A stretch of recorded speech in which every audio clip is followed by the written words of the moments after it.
பழனிசாமி தான் இதான டீல் அவங்களுக்கு.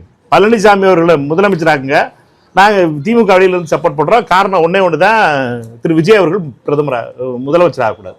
இதற்கு கவர்னர் ஹெல்ப் இருக்கும், கவர்னரோட மறைமுக ஹெல்ப் இருக்கும். ஏன்டா கனெக்டிங் கால் போட்டது டெல்லியில், அதனால தான் அலக்கழிச்சது.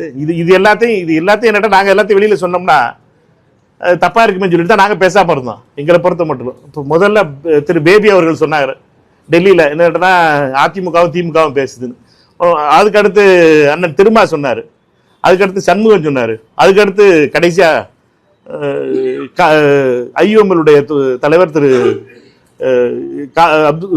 காதர் அவர்களும் சொல்லிட்டாங்க. அதனால இது ஃபுல்லாயிருச்சு. என்னட்டா இதுக்கப்புறமும் திமுகவை பொறுத்த மட்டும் இந்த பொய் நாடகங்களை நிறுத்தணும். அதிமுகவும் திமுகவும் ஒரே பேஜுக்கு வந்துட்டாங்க. அதை செஞ்சது பிஜேபி.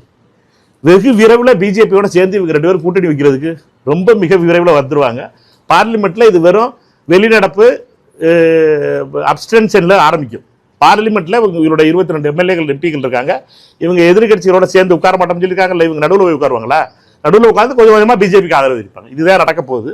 இது எல்லாத்துக்கும் முதல் காரணம் திரு உதயநிதி ஸ்டாலின் தான்.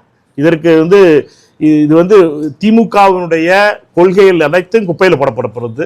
ஒரே ஒரு வெறுப்பு, திமுகவினுடைய இவ்வளவு நாளா திமுக எந்தெந்த கொள்கைகளுக்காக நின்றுகிட்டு இருந்துச்சோ அது எல்லாத்தையும் திமுக இழக்கக்கூடிய நிலைக்கு கொண்டு வர்றது திரு உதயநிதி அவர்கள் தான். அவருடைய வன்மம் நேற்று தெரிஞ்சிச்சு. அதுக்கு இளைஞரணின்னு சொல்லி 55-60 வயசுக்காரங்களாம் உட்கார வச்சுட்டு ஒரு கூட்டம் உட்கார்ந்துச்சு. 50 வயசுக்கு மேலே இருக்கவங்களாம் இளைஞரை எப்போ நாங்கன்னு தெரியல எனக்கு.